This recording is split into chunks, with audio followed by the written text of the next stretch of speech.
design and analysis of rectangular footing. So this discussion will have a comprehensive discussion about on how we're going to design a isolated rectangular footing. So isolated pa din yung type of foundation natin kaso yung shape lang niya is rectangular in form. Okay, so kaya nagkakaroon ng rectangular footing is either or most of the time ay merong dimension constraint. Okay, so ibig sabihin merong limited na isang side na kung saan yung minomodify lang natin just yung other side that makes it rectangular in shape. Okay.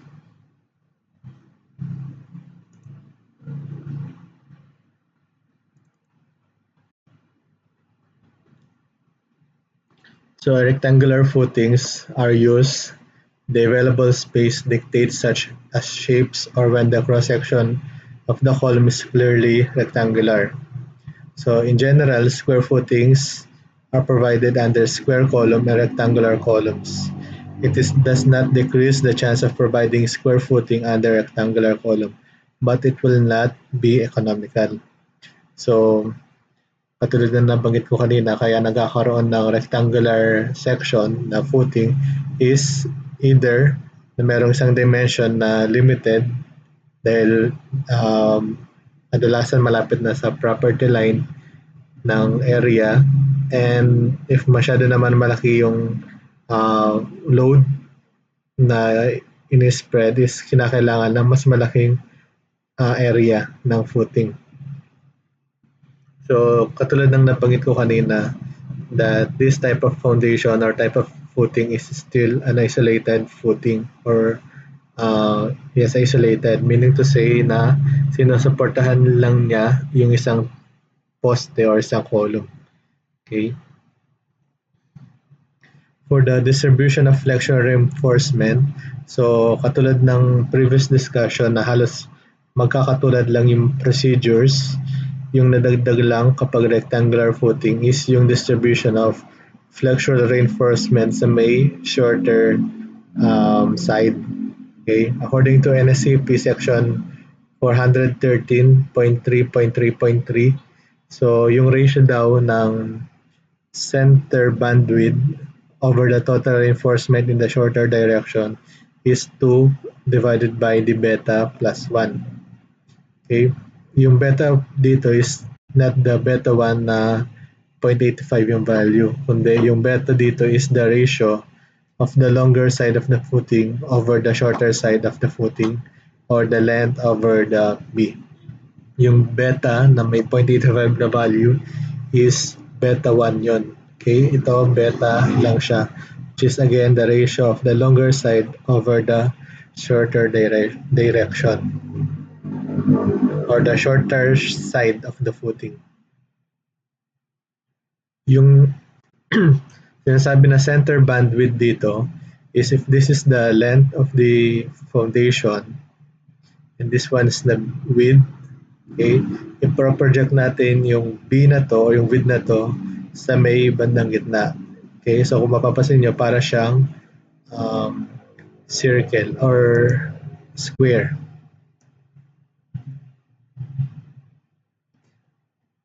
Okay, so if this is B, project natin yon para ma-indicate yung center bandwidth. Tapos yung difference noon, yung kalahati, is yung tinatawag natin na outer bandwidth. Okay.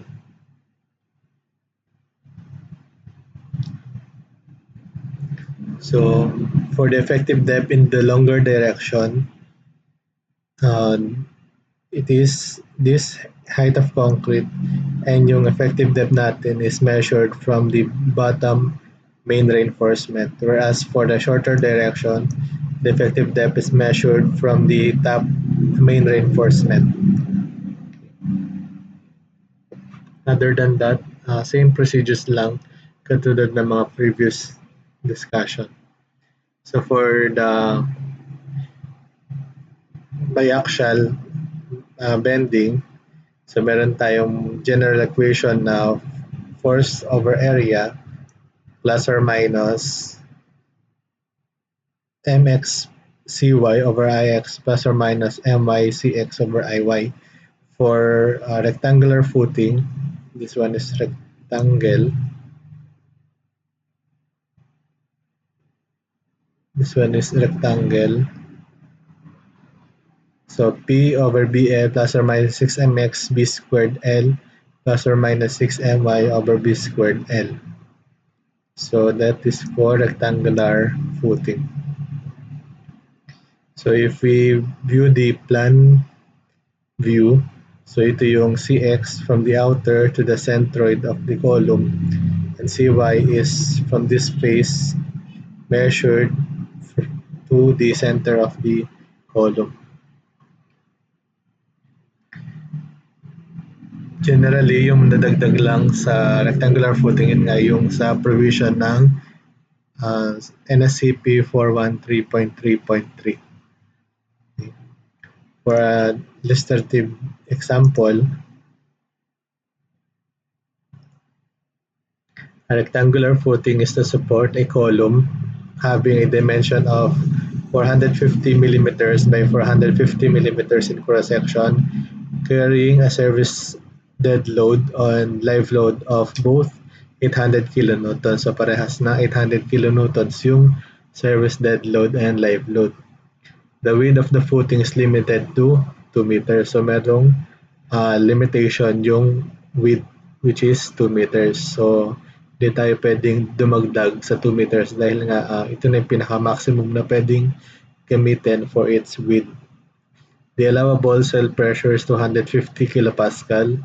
The bottom of the footing is 1.3 meters measured from the natural grade line or the ground surface. Unit weight of the soil and the concrete is 15.5 kilonewtons per cubic meter and 23.5 kilonewtons per cubic meter respectively. The total depth of the foundation or the rectangular footing is 645 millimeters. So meron na siyang given na height of concrete, which is 645 millimeters, having an effective depth of 545 millimeters. The specified compressive strength or the F'(C) is 20 megapascal and Fy is 276 megapascal. So for the required question, which of the following gives the total length of the rectangular footing? Gano'n daw kahaba yung dimension ng rectangular footing natin if the width is limited to 2 meters. Letter B, which of the following gives the number of 25 millimeter diameter bars or reinforcing steel bars required along the direction of the footing or sa may longer or sa long direction.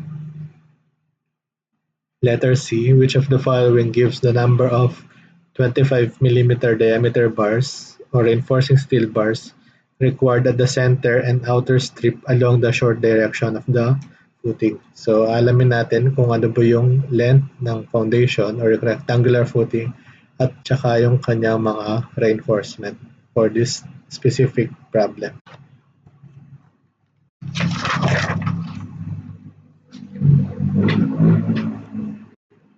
So based on this illustration, yung dead load and dive load natin is both 800 kilonewtons.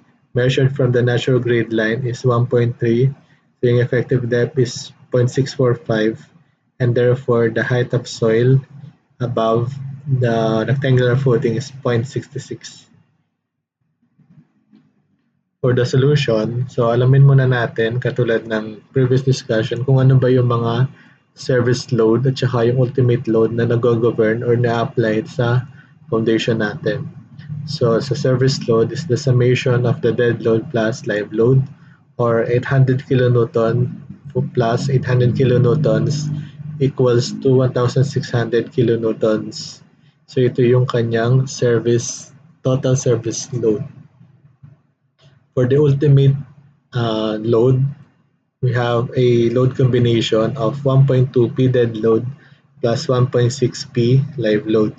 So for the ultimate or the factored load is 1.2 times 800 plus 1.6 times 800, that yields to the value of 2,240 kilonewtons. So ito yung mga loads na nag-govern sa foundation natin. So service load na 1,600 and ultimate load of 2,240. So since this particular problem has already a height of concrete, so unlike the previous problem, so hindi na natin i-assume na height of concrete is 0. So in this specific problem, meron na siyang binigay na height of concrete. So like before, kuhanin ulit natin yung effective soil pressure na nag-govern sa foundation. So yung effective soil pressure is again kamukha din dati na allowable minus the gamma C HC minus gamma S HS minus the QA or the surcharge. So allowable natin is 250 kilopascal, 23.5 yung unit weight of concrete, and yung thickness of the foundation is 0.645 meters minus 15.5 kilonewtons per cubic meter quantity or multiplied to 1.3 minus 0.645. So wala tayong given surcharge, so yung ating effective soil pressure is 224.69 kilopascal. So if stress formula, effective soil pressure is equals to service load over the area of the footing. So para makuha natin yung area of the footing, we must divide the service load to the effective soil pressure or 1,600 kilonewtons divided by 224.69 kilopascal. So yung area na na-compute natin dito is 7.1209 square meter.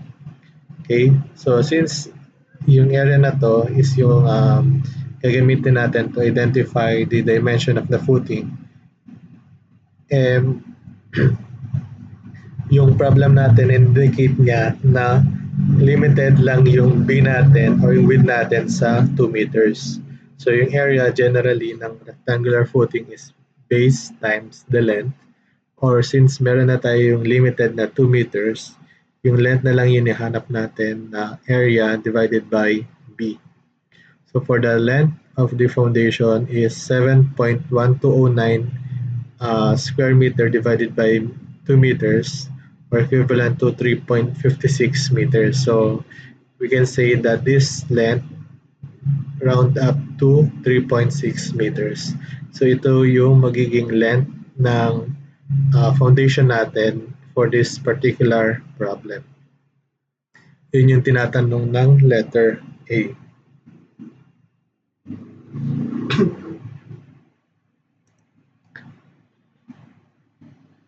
For letter B, which of the following gives the number of 25 millimeter diameter of reinforcing steel bars required along the direction of the footing? So kapag hinahanap natin, 'di ba, para mahanap natin yung mga reinforcement, kailangan natin consider or hanapin yung moment na nag-govern sa kanya. So kapag reinforced concrete column, yung moment na makukuha natin is yung sa may pinaka face of the column. So para mahanap natin yung moment, and una, compute muna natin yung ultimate soil pressure. So force over area, or in this case, PU over the area of the footing. That yields to 2,240 kilopascal divided by the product of 3.6 times 2 meters, or that yields to 311.11 kilopascal. So kapag longer direction yung hinahanap natin dito,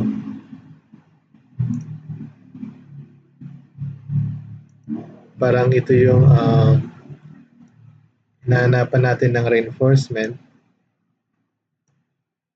pag ganyang direction, pag ganyan pagkalatag. So kukuha na natin yung moment niya sa may 2 meters or sa width niya. So ito yung consider natin na moment. So parang ideally parang perpendicular sa kanya. Okay? For the moment is QU multiply, so yung load na to,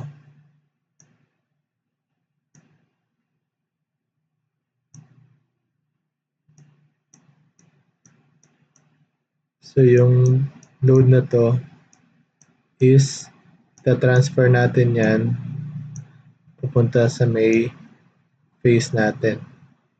Okay?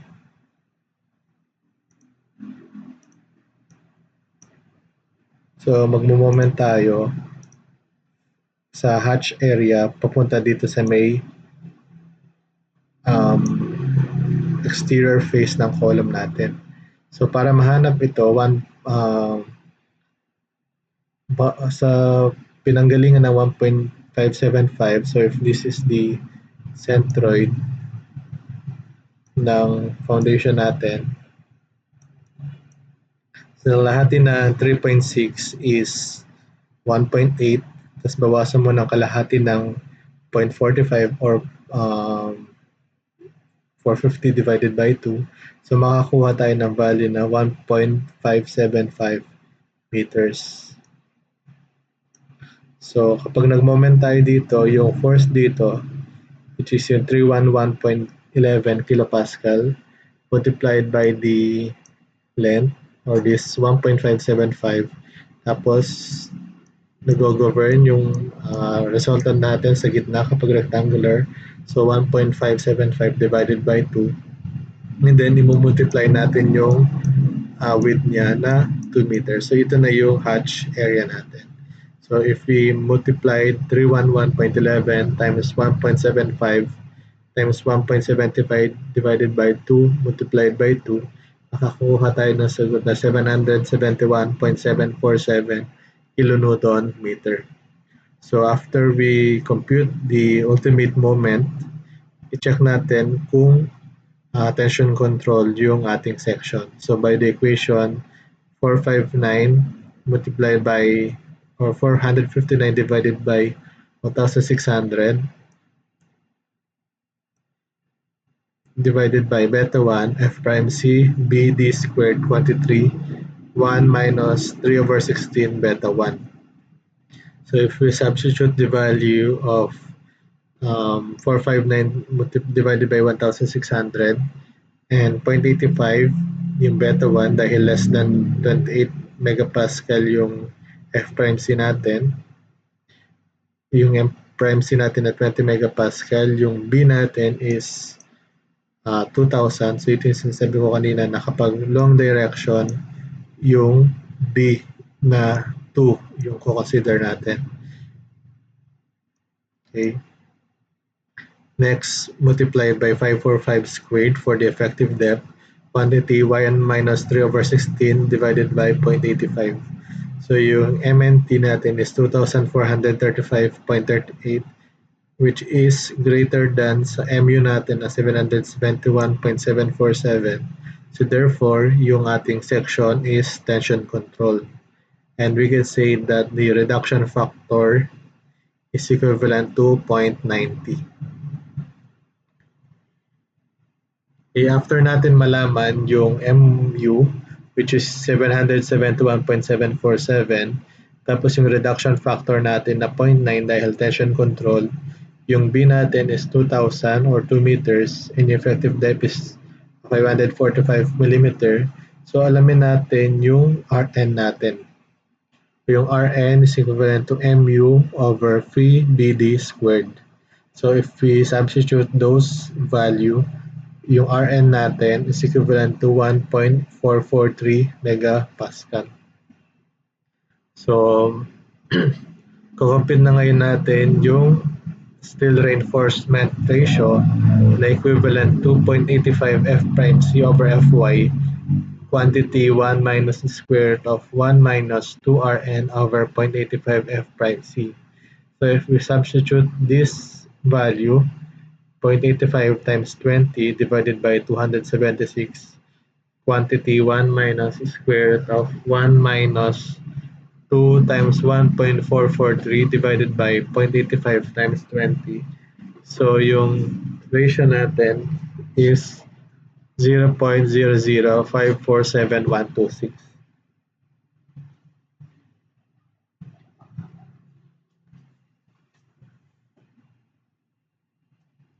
So for the minimum area steel reinforcement ratio, 1.4 Fy. So 1.4 divided by 276 is 0.005072. So kapag steel reinforcement ratio yung kino-compute natin, so as much as possible, yung maraming value yung sinusulat natin. Kasi most of the time, magkakadikit yung steel reinforcement ratio to its minimum value. So if you um, rounded up lang sa 0.005 lang and 0.005, so you cannot see the bigger picture on the steel reinforcement ratio. So yun yung konting reminder natin doon. So after we identify the steel reinforcement ratio is AS over VD. So to identify the steel reinforcement ratio, we multiply 0.00547,126 multiplied by the base of 2000 and effective depth of 545. That yields to the value of 5,963.6734 square millimeters. To identify the number of steel reinforcement, we must divide this total area under the longer direction divided by the single area of a 25 millimeter diameter bar, or 5,963.6734 divided by 0.25 meter or 0.25 by 25 squared, or 12.149, or ibig sabihin 13 pieces of 25 millimeter diameter bars. So that is for letter B, or the reinforcement required under or for the long direction. So for letter C, which of the following gives the number of 25 millimeter diameter reinforcing steel bars required at the center and outer strip along the short direction? So ano daw yung reinforcement na lalagay natin dito sa may shorter direction? Okay, so this one is the edge or the outer strip.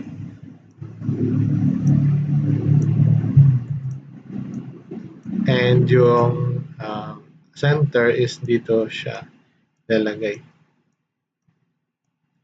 Okay, so recap. So yung para ma-consider natin yung center dimension ng footing natin, kailangan i-project natin yung width niya to its length. Okay, so if this is 2 meters, i-project natin yung 2 meters sa may bandang gitna. Ito na ngayon yung pinaka-center strip ng rectangular footing. Okay.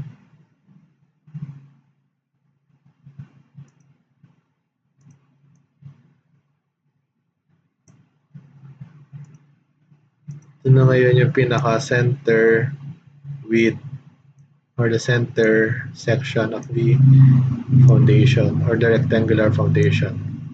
So katulad ng nabanggit ko kanina, if shorter direction, yung gagamitin nating width is yung perpendicular sa kanya na dimension, which is yung 3.6.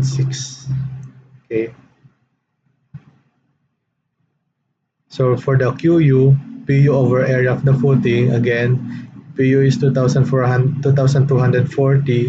divided by 3.6 times 2. So equivalent pa din yan sa previous na 311.11 kilopascal. So for the MU, so magmo-moment tayo dito. Mo-moment natin yung value na to papunta sa may face ng ating column.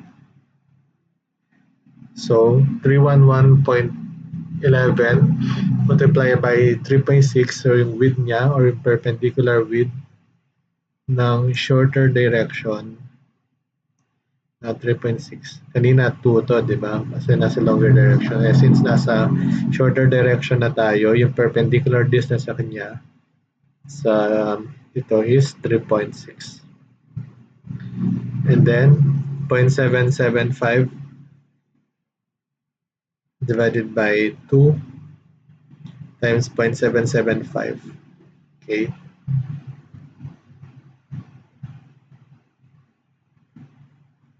So yung 0.775 is, if this is 1 meter, kalahati na to, this is 1 meter, iwasan mo ng kalahati ng 450, yun yung 0.775.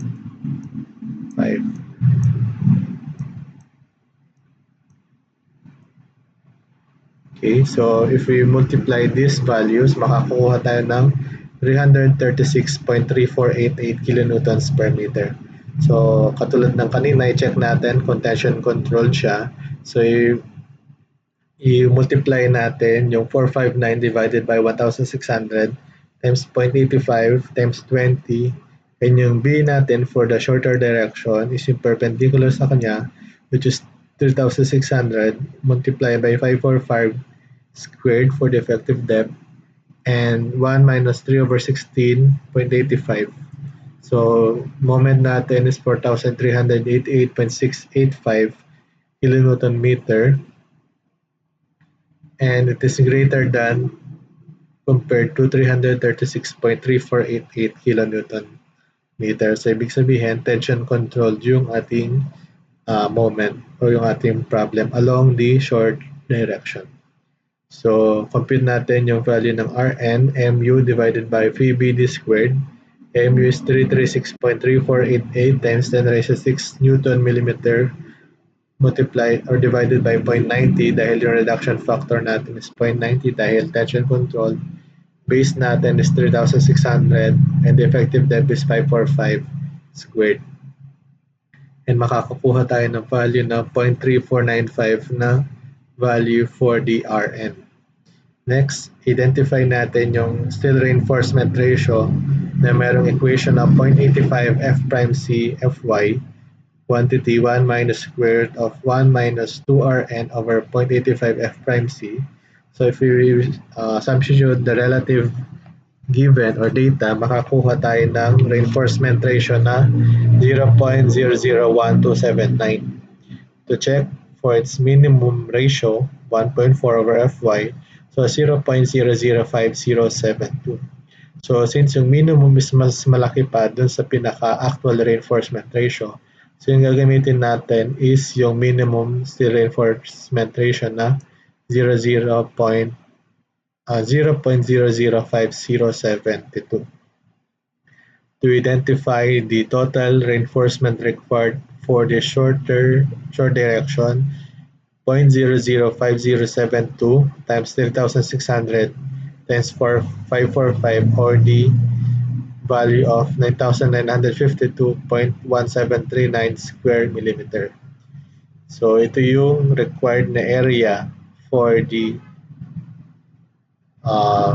reinforcement under the shorter direction. So this value is hindi muna natin siya i-divide sa single area ng isang column or sa isang reinforcement dahil i-consider muna natin yung center at saka outer width or bandwidth ng rectangular footing.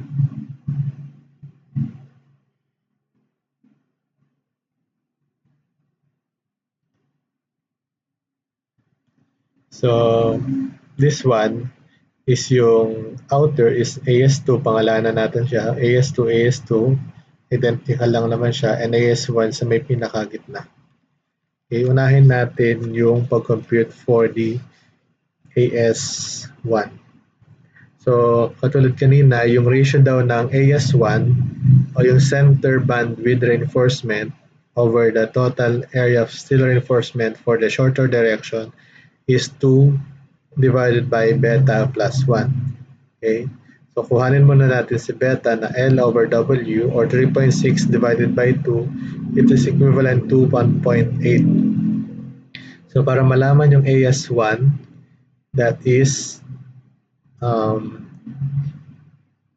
AS1 divided by 9952.1739 for the total reinforcement is equivalent to 2 plus or 2 divided by 1.8 plus 1. So yung AS1 natin is 7,108.6956 square millimeters. And for the number of bars for this value, divide natin sa isang single area ng RSB, makakuha tayo ng 14.48 or 15 pieces of 25 millimeter diameter bar. So, parang 15 pieces na pag ganito yung sukat. Pagkakasya natin yung 15 dito. So 15 pieces for the center bandwidth. And next, for the shorter or outer bandwidth, so this is the total length. This is 2 meters. So yung ASO natin is 0.80. So parehas lang sila ng 0.80. Yung total AS natin is the AS1 for the center bandwidth plus dalawang outer bandwidth na reinforcement. So kaya siya 2 AS2. I-compute na ngayon natin si AS2. So 9,952.1739 minus 7,108.6956 divided by 2, makakuha tayo ng 1,421.739 square millimeter. Okay, so if we divide single area of a RSB, makakuha tayo ng 3 piraso na 25 millimeter diameter bars. So tatlo yung lalagay daw natin dito. Tatlo. Okay, so in summary, we have this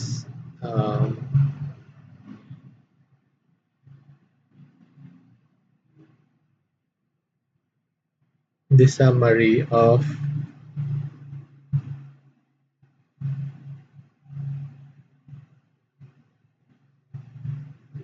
shorter direction of 13 pieces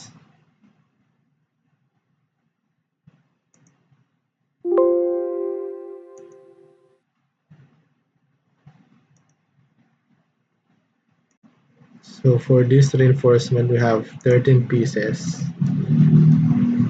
for the shorter or long direction and 3 pieces. And this one is 15.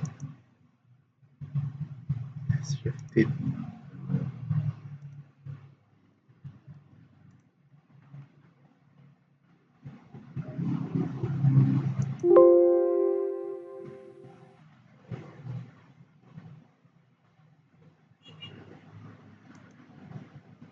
For summary ng reinforcement, for the longer direction, meron daw tayong 13 pieces ng 25 mm diameter bars. And sa outer strip, 1, 2, 3 na 25 mm bars. So, ganun din sa kabila. 1, 2, and 3.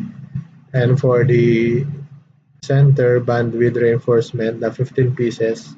So 1, 2, 3, 4, 5, 6, 7, 8, 9, 10, 11, 12, 13, 14, 15 pieces of 25 millimeter diameter bars. So dimension ng footing natin is 2 meters by 3.6 meters. So that is for problem number 1. For problem number 2, a footing of 75 millimeter thick, 4 meter long and along the x-axis and 3 meter wide along the y-axis supports a concentrically a 0.75 millimeter by 0.60 along the x-axis and y-axis respectively. The column loads for the concentrated dead load, live load, and earthquake load are 800, 480, and 90 kilonewtons. For the moment dead load, moment live load, and the earthquake moment is having a value of 60, 36 and 180 kilonewton meters respectively. The concrete cover from the center of the steel reinforcement is 100 millimeters. Height of earth fill on top of the footing or yung HS natin is 1.8 meters. Unit weight of the soil is 17 kilonewtons per cubic meter and the unit weight of concrete of 24 kilonewtons per cubic meter. So ito yung cross-sectional area natin, 4x3 na section. Meron yung applied concentrated load and applied moment. 1.8 meters yung ating height of soil, 75 millimeter yung HC, and this side is 4 meters. Determine the eccentricity of the resulting force at the base of the footing about the y-axis. Determine the maximum soil pressure in kilopascal and determine the required soil bearing capacity. For letter A, determine the eccentricity of the resulting force at the base of the footing. So kuhanin natin yung total service loads. So una sa concentrated load na dead load plus live load plus earthquake load or 800 plus 480 plus 90 equivalent to 1,370 kilonewtons. For the moment, summation at the center, dead load plus live load and earthquake load is 60 plus 36 plus 180 or 276 kilonewton meter.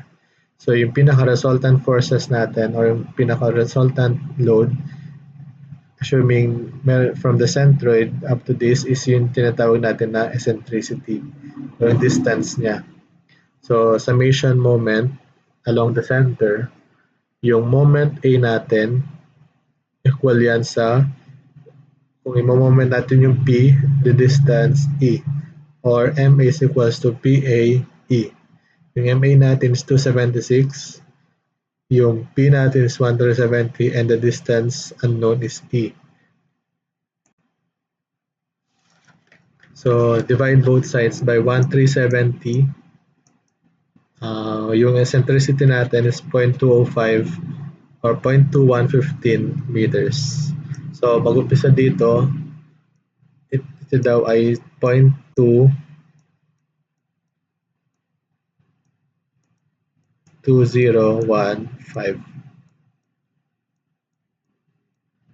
millimeters. So ito yung eccentricity of the resulting force at the base of the footing along the y-axis. This one is the y-axis.